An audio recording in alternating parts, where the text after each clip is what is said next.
مبارک ہو شہ ہر دو سرا تشریف لے آئے، مبارک ہو محمد مصطفیٰ تشریف لے آئے، مولایا صلی۔ پہاڑی پہ کھڑے ہو کے آپ نے ندا دی۔ ایک روایت یہ بھی آتی ہے تو وہاں سے اللہ نے ان کی ندا کو پوری دنیا میں کائنات میں پہنچا دیا۔ تو اب ابراہیم علیہ السلام تشریف لے گئے، حضرت اسماعیل علیہ السلام یہاں رہے، حضرت اسماعیل علیہ السلام کی شادیاں ہوئیں۔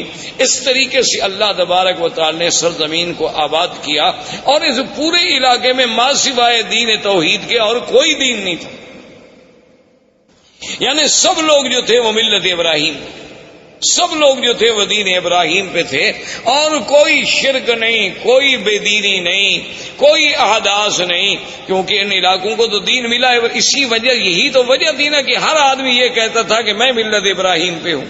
یہودیوں کا بھی دعویٰ کہ ہم ملت ابراہیم پہ، نصرانیوں کا دعویٰ کہ ہم ملت ابراہیم، مشرکین مکہ کا دعویٰ کہ ہم ملت ابراہیم پہ۔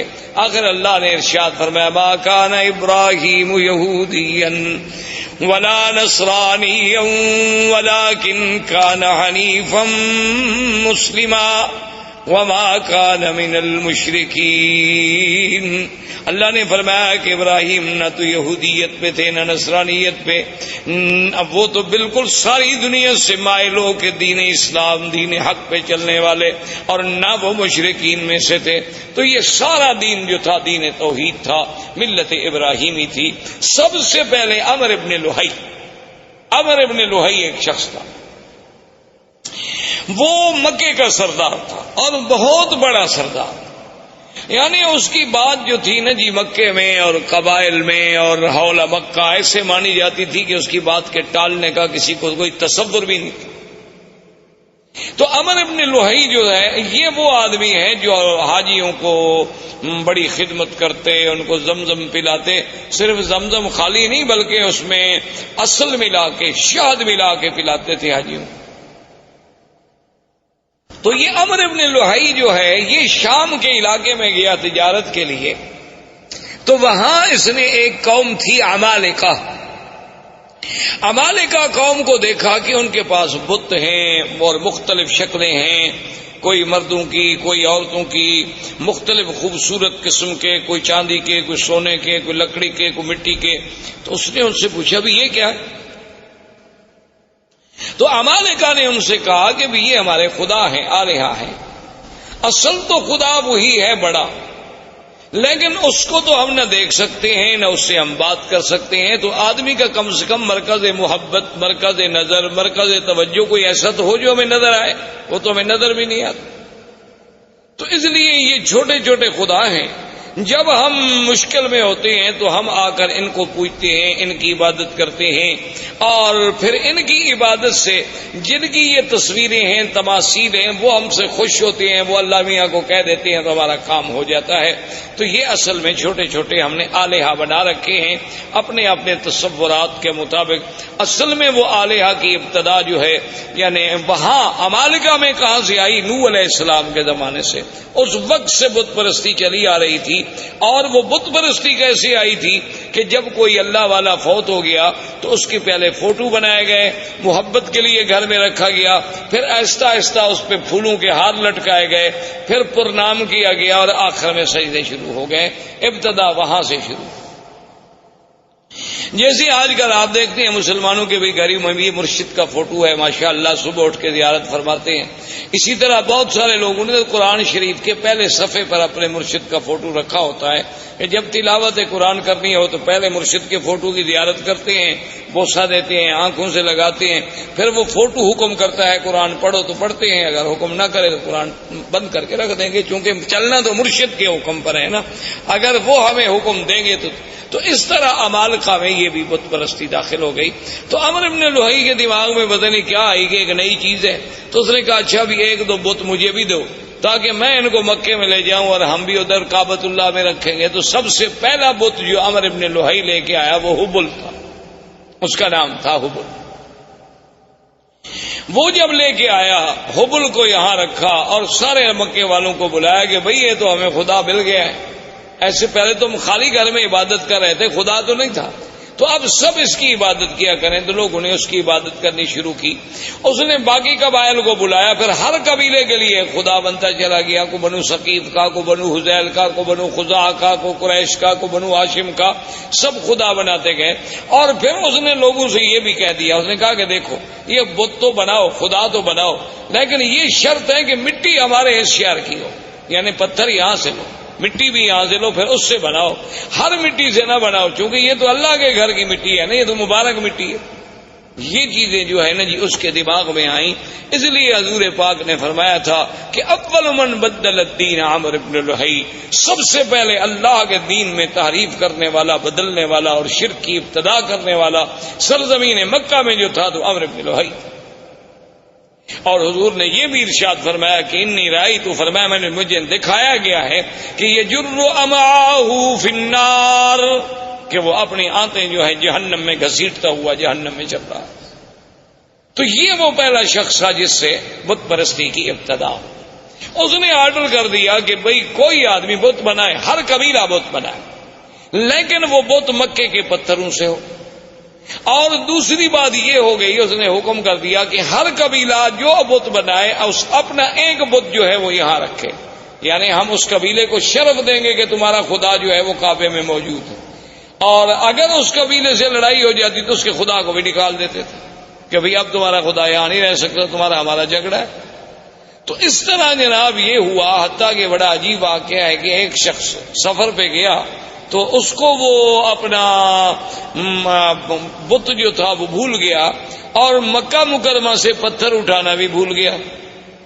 اب راستے میں اس کا دل ہوا کہ میں اپنے خدا کی پوجا کروں، اپنے بت کی پوجا کروں، اپنے صنم کو پوجوں۔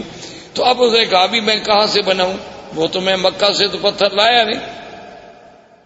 جیسے ہمارے روافض نے بھی آپ نے دیکھا ہے، ان کا بھی ایک مٹی کا ایک ایسے ٹھیلا گول سا بنا ہوتا ہے، وہ سجدے میں وہی استعمال کرتے ہیں۔ وہ کہتے ہیں یہ قرب و بلا کی مٹی ہے، تو وہ مقدس مقام کی مٹی ہے، اس کے بغیر ہمارا سجدہ نہیں ہوتا، کیونکہ حضرت حسین نے شہید ہوتے وقت اسی پہ سجدہ کیا تھا، تو لہذا وہی مٹی لے کے وہ ہر جگہ چلتے ہیں، اس کو بنایا ہوتا ہے، وہ سامنے رکھیں گے اور اسی پہ وہ اپنا سجدہ کریں گے، باقی کسی جگہ کے لیے ان کا سجدہ نہیں ہوتا۔ اللہ نے ہمارے لیے پوری دنیا پاک کی، انہوں نے جناب تنگ کرتے مشرکین مکہ نے کہا مکے کے پتھروں کا بت بناؤ، انہوں نے کہا کربلا کا بناؤ۔ تو بہرحال اللہ رحمت فرمائے۔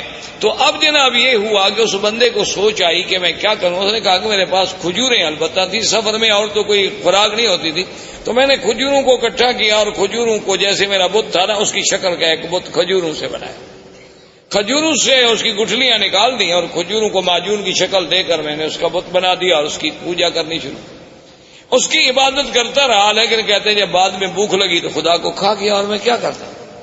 وہ کہتے آخر میرے پاس کوئی حل نہیں تھا، جب سفر میں مجھے بھوک نے ستایا تو میں نے کہا یار میں اب کیا کروں، تو میں نے پھر خدا کی پہلے ٹانگ کاٹی، پھر ہاتھ کاٹا، پھر گردن کاٹی، اور آہستہ آہستہ کھا گیا سارا سفر میں، راستے میں بندہ خدا کو کھا گیا۔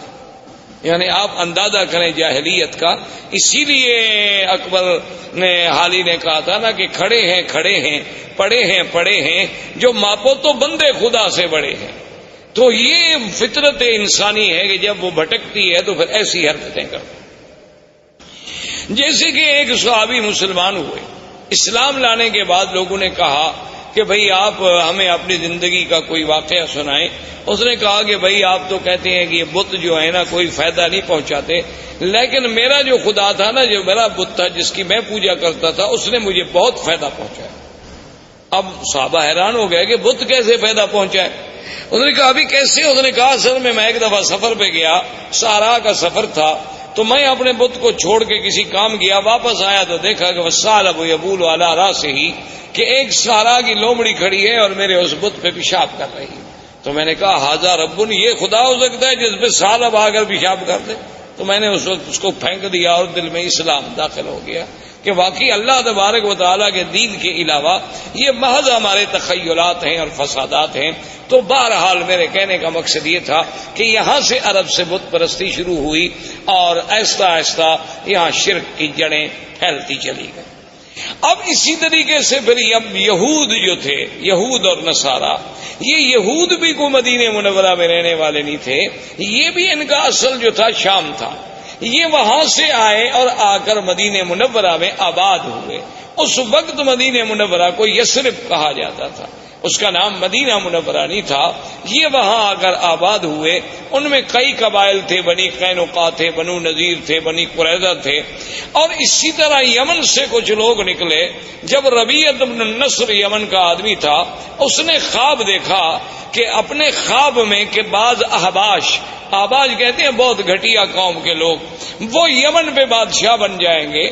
تو وہ ڈر کے مارے اپنے خاندان کو لے کر وہ بھی وہاں سے نکلا اور حیرہ میں جا کے اس نے، عراق کے اندر ایک جگہ ہے حیرہ، وہاں جا کر اس نے ڈیرا ڈالا.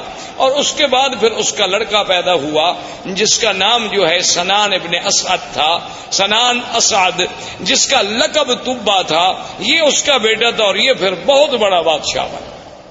اور اس نے پھر بڑی جنگیں کی اور بڑی لڑائیاں کی. اور یہ اسی ضمن میں آیا، مدینہ منورہ میں پہنچا، پھر مدینہ منورہ سے آگے چلا گیا. اور اس نے اپنے ایک بیٹے کو اسی یثرب کے مقام پہ چھوڑ دیا کہ بھی تم یہاں رہو، سنا ہے کہ یہاں علماء رہتے ہیں، اہل کتاب لوگ ہیں، ان سے کچھ استفادہ کرو. اچھا، خدا کی قدرت یہ ہے کہ کچھ عرصے کے بعد اس کے بیٹے کو مدینے میں کسی آدمی نے قتل کر دیا.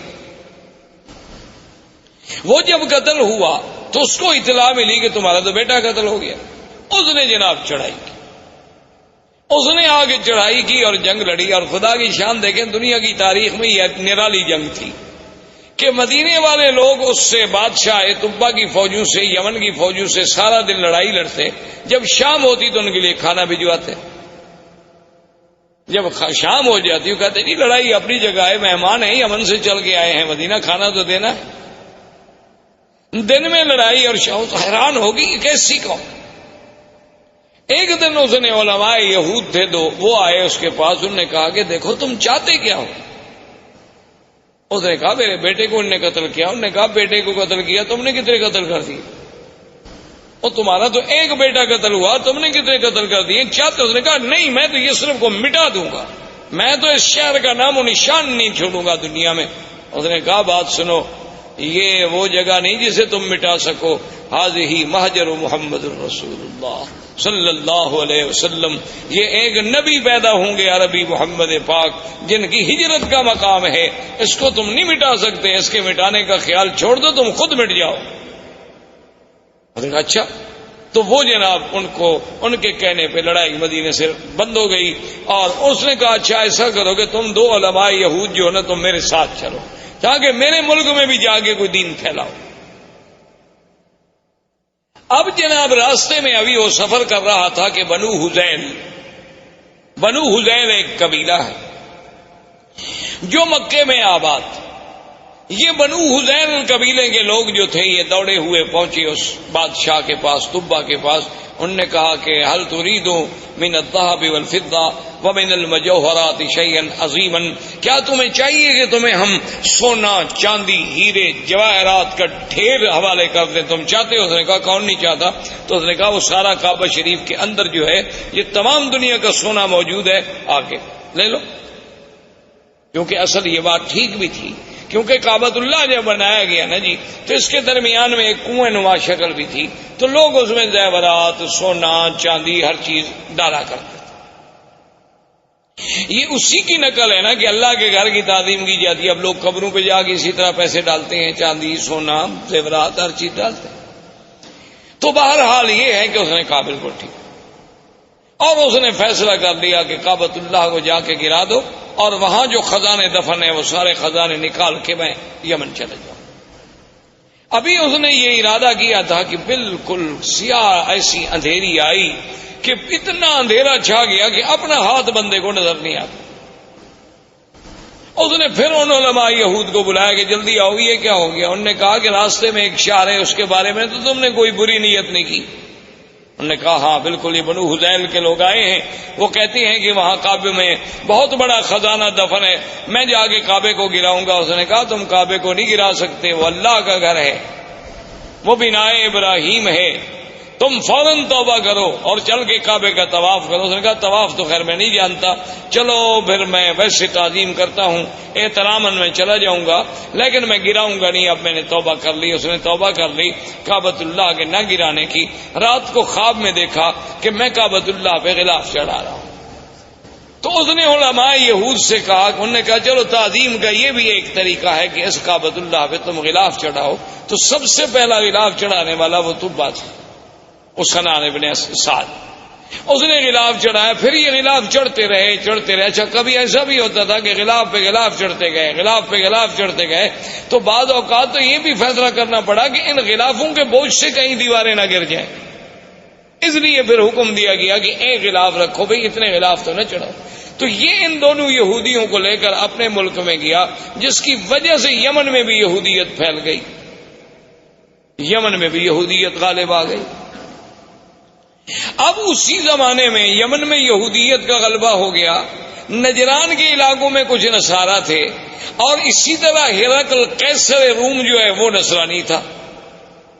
تو اسی زمانے میں وہ ابو نواز بادشاہ تھا جس نے حدود بنائی تھی, جس نے خندقیں کھودی اور مسلمانوں کو جس میں جلایا گیا تھا, وہ ابو نواز تھا.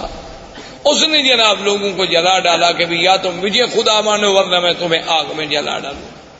تو اس جلنے والے واقعے میں سے صرف ایک آدمی تھا جو بچ گیا, دوس. وہ وہاں سے بھاگا اور اس نے جا کے ہرقل سے کہا کہ یہ کیا بات ہے کہ ایک ہزاروں آدمیوں کو زندہ آگ میں جلا دیا جائے. اب تو یمن کے ہمارے قبیلوں میں کوئی بچہ ہی نہیں, میں صرف اپنی جان بچا کے بھاگ کے تمہارے پاس آیا ہوں, تم میری مدد کرو. تو ہرقل نے قیصر روم, اس وقت اس کا لقب تھا قیصر, دو سپر پاور تھیں اس زمانے میں, ایک فارس اور ایک قیصر, ایک روم, یہ دو سپر پاوریں تھیں. تو یہ سارے علاقے جو تھے نا جی, المانیہ سے لے کر یمن تک, یہ ان کے تسلط میں تھے, اور یہ فارس کا ماورا النہر اور ترکمنستان اور یہ ساری جو اب آپ کی ریاستیں آزاد, یہ ساری کی ساری فارس کے قبضے میں تھیں. تو یہ دونوں طاقتیں تھیں. تو قیصر روم نے حکم دیا حبشہ کے بادشاہ نجاشی کو کہ 70,000 کی فوج لے کر فوراً تم اس پہ حملہ کرو جس نے اتنے لوگوں کو آگ میں ڈالا اور جلا ڈالا ہے. تو نجاشی آیا. نجاشی کے بعد اس کے گورنروں میں دو آدمی تھے, ایک کا نام فریاد تھا اور ایک کا نام ابرہہ. اس طرح یہ دین نصرانیت اور دین یہودیت جو ہے ان علاقوں میں پھیلتا چلا گیا. یہاں عمر بن لوہی کی وجہ سے بت پرستی شروع ہو گئی, مشرکین مکہ آ گئے, اور ماہوالی جو تھے اس میں یہودیت اور نصرانیت کی بیج ڈال دیے گئے. اسلام جو تھا اصل اور ملت ابراہیم کا جو اصل تصور تھا وہ ختم ہو. اب جناب یہ ہوا کہ آہستہ آہستہ ابرہہ اور اریاد اس کے درمیان میں بھی جنگ ہوئی. تو انہوں نے پھر ایک فیصلہ کیا, انہوں نے کہا دیکھو بات یہ ہے کہ تمہاری فوج اور ہماری فوج تو ایک ہے نا, ہم تو ایک نسل کے لوگ ہیں, بھی تم بھی اسی بادشاہ کے گورنر تھے, میں بھی اسی بادشاہ کا گورنر. فوج ایک, جنگ اور قبیلہ ایک, انسان وہی, سب احباش ہیں ہمارے. اگر تمہاری فوج ماری گئی تو احباش مارے گئے, میری ماری گئی تو احباش مارے گئے. ہم فوجوں کو کیوں ماریں, ہم ایسا کیوں نہ کریں کہ ہم دونوں آپس میں لڑیں, جو مر گیا, جو بچ گیا وہ حاکم بن جائے. تو ابرہہ اور فریاد نے آپس میں جنگ لڑی. تو فریاد نے ایک تلوار کا بھرپور وار کیا جس سے ابرہہ کا ناک کٹا, جس کی وجہ سے ابرہۃ الاشرم, کہ وہ ناک کٹا ابرہہ, اس وجہ سے اس کا لقب پڑا. اس کی ناک کٹی, اس نے جو بھرپور وار کیا تو فریاد مارا گیا, لہذا ابرہہ بن گیا. اب ابرہہ جب بن گیا تو اس نے, اب بادشاہ قیصر کو پتہ چلا کہ ان لوگوں نے کیا کیا. میں نے ان کو کہا کہ دشمنوں پہ حملہ کرو, یہ آپس میں لڑے, اور اس نے میرے اپنے گورنر اریاد کو قتل کر دیا, بڑا بدبخت ہے ابرہہ. اس نے قسم کھا لی, اس نے کہا کہ واللہ مجھے خدا کی قسم ہے میں اتنا بڑا لشکر لے کے جاؤں گا کہ اسی یمن کی مٹی میں اس کو مٹی کر دوں گا, اور اس کے بالوں میں مٹی ڈالوں گا, اور اس کو میں یمن کے اندر ہی جا کے سزا دوں گا. تو فوری طور پر جب ابرہہ کو پتہ چلا کہ قیصر روم حملہ کرنے والا ہے, تو آدمی بڑا چالاک تھا, اس نے فوراً سر پہ اسطرا پھروا دیا, اور یمن کی مٹی جو تھی وہ بھی ایک برتن میں بھر کے قاصد بھیجے بادشاہ روم کے پاس کہ جناب میں تو آپ کا غلام ہوں, آپ چونکہ قسم کھا بیٹھے ہیں نا, تو لہذا میرے بال بھی حاضر ہیں, یمن کی مٹی بھی حاضر ہے, اس میں میرے بال ڈال دو, قسم تمہاری پوری ہو گئی, خدا کے لیے مجھ پہ حملہ کیوں کرتے ہو. بادشاہ بھی خوش ہو گئے. انہوں نے کہا ٹھیک ہے، جب ایک آدمی اتنا نیاز مندی پہ آ جائے، جب اتنا اس نے کر دیا کہ اپنے بال کٹوا دیے. بال کٹانے کا معنی تو یہ ہوتا ہے نا کہ گردن پیش کرنی، ورنہ اللہ میاں کو احرام میں یا حج میں یا عمرے میں بالوں کی کیا ضرورت ہے؟ مقصد تو یہ ہے کہ ہم نے سر اللہ کے حکم پہ جھکا دیا کہ اپنی محبوب ترین چیز جو ہے بندے نے پیش کر دی، قربان کر دی.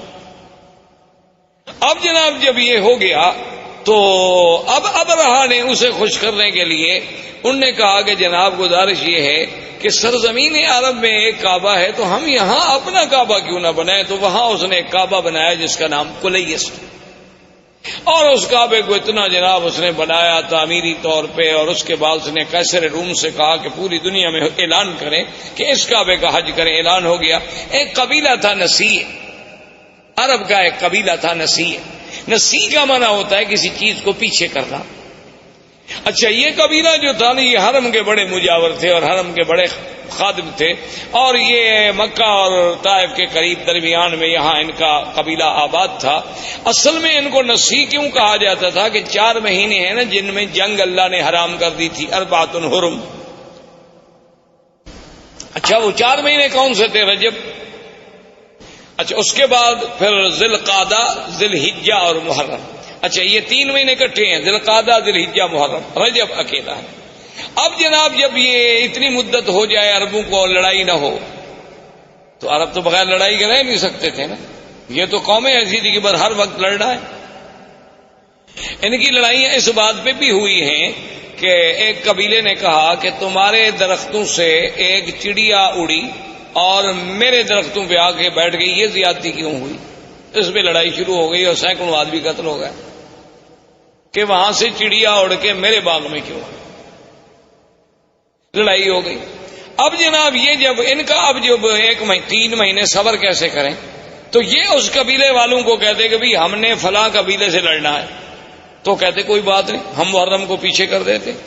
ہم محرم جو ہے نا پیچھے کر، ذی الحج کے بعد جب مہینہ آتا وہ کہتے جی یہ سفر ہے، اس کے بعد محرم آئے گا، تو اس کو یعنی 1 مہینے کو پیچھے کر دیتے.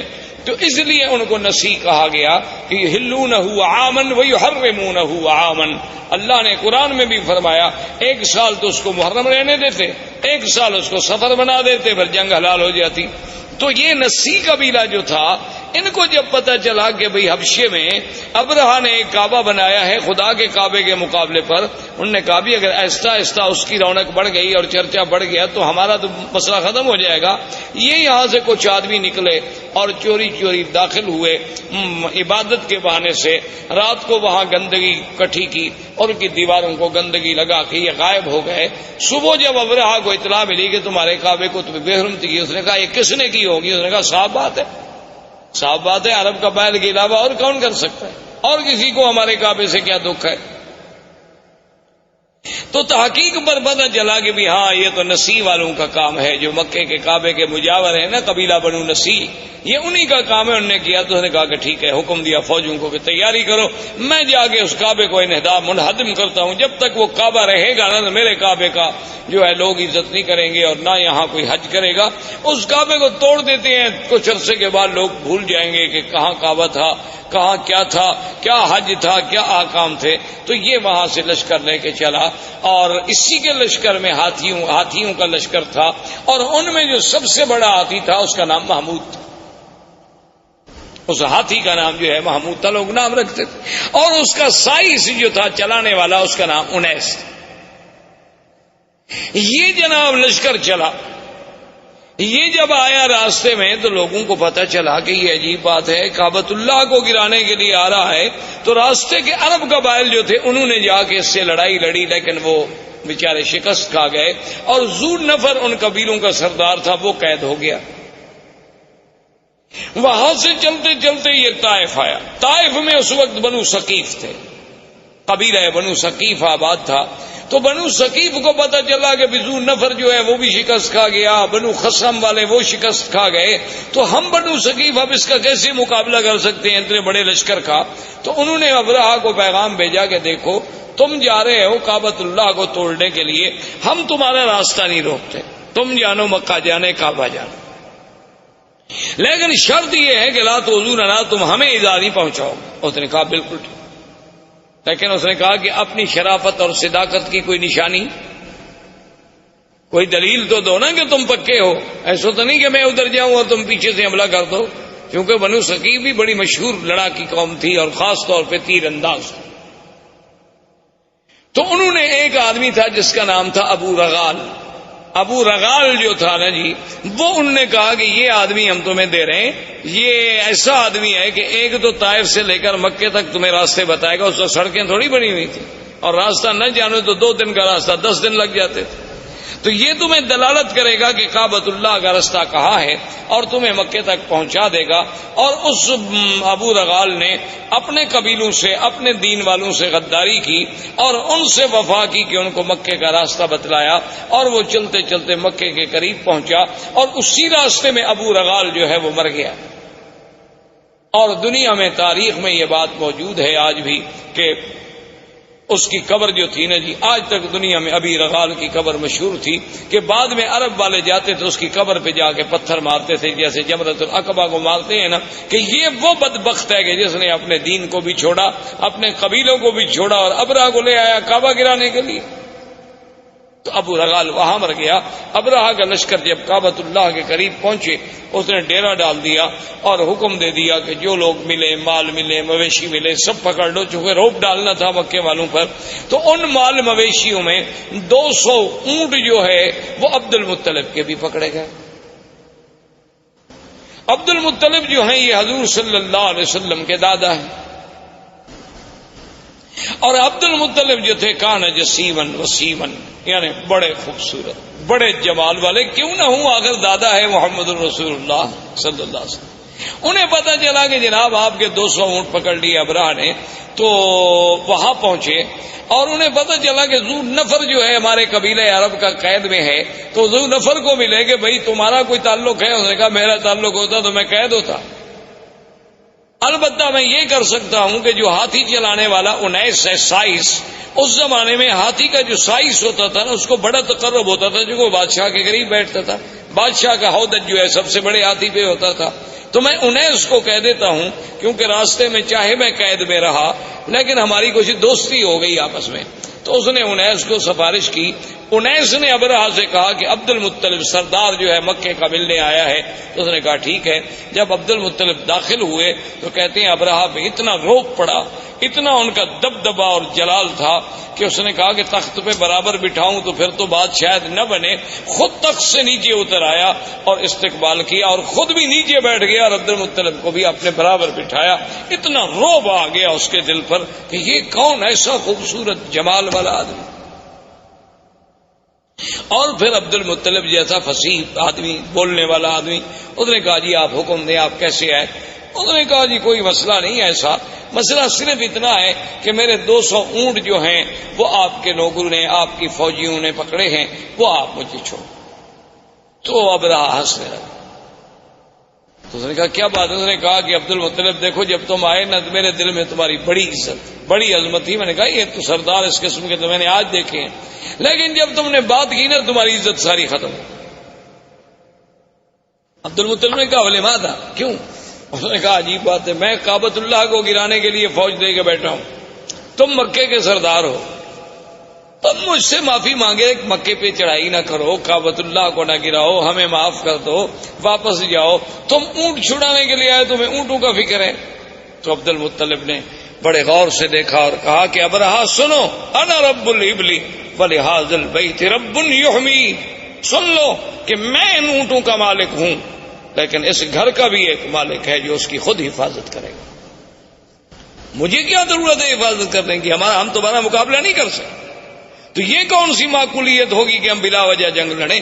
مجھے اونٹوں کی فکر تھی، میں آ گیا، لیکن اس گھر کا بھی ایک رب ہے، ولہذا البیت رب، اس گھر کا بھی ایک رب ہے، یحمی ہے، جو اپنے گھر کی خود حفاظت کرے گا، ورنہ ہم تو عاجز بندے ہیں، ہم حفاظت نہیں کر سکتے.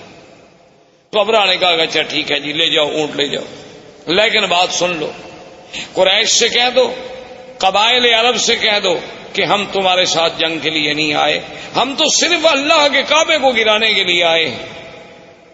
اگر وہ میرے راستے میں رکاوٹ نہیں بنیں گے، اگر وہ میرا راستہ نہیں روکیں گے تو میں ان کو کبھی تکلیف نہیں پہنچاؤں گا، بس میں کعبہ کا انہدام کر کے چلا جاؤں گا۔ عبد المطلب نے کہا ٹھیک ہے۔ آئے، انہوں نے اعلان کر دیا کہ مکے والوں پہاڑوں پہ چلے جاؤ، اللہ سے دعائیں مانگو۔ خود اس نے طواف کیا، ملتزم پہ آیا اور اس نے کہا کہ مولا تو جانتا ہے کہ ہم عاجز ہیں، ہم تیرے گھر کی حفاظت نہیں کر سکتے، آج اپنے گھر کی حفاظت تو خود فرما۔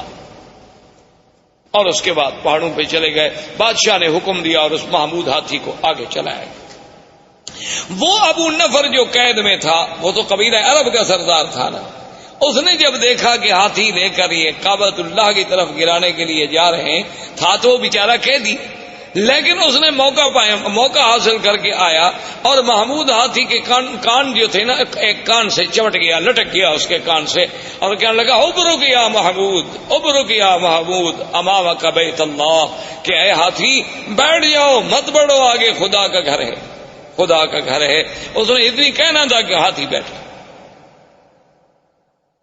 اب ہاتھی جب بیٹھ گیا تو بادشاہ ابراہ نے حکم دیا سائس کو کہ ہاتھی کو چلاؤ، ہاتھی کو مارتا ہے، ہاتھی چلتا ہے۔ سائس نے کہا کہ چلو ہاتھی کا رخ موڑو یمن کی طرف۔ ہاتھی کا رخ جب یمن کی طرف موڑا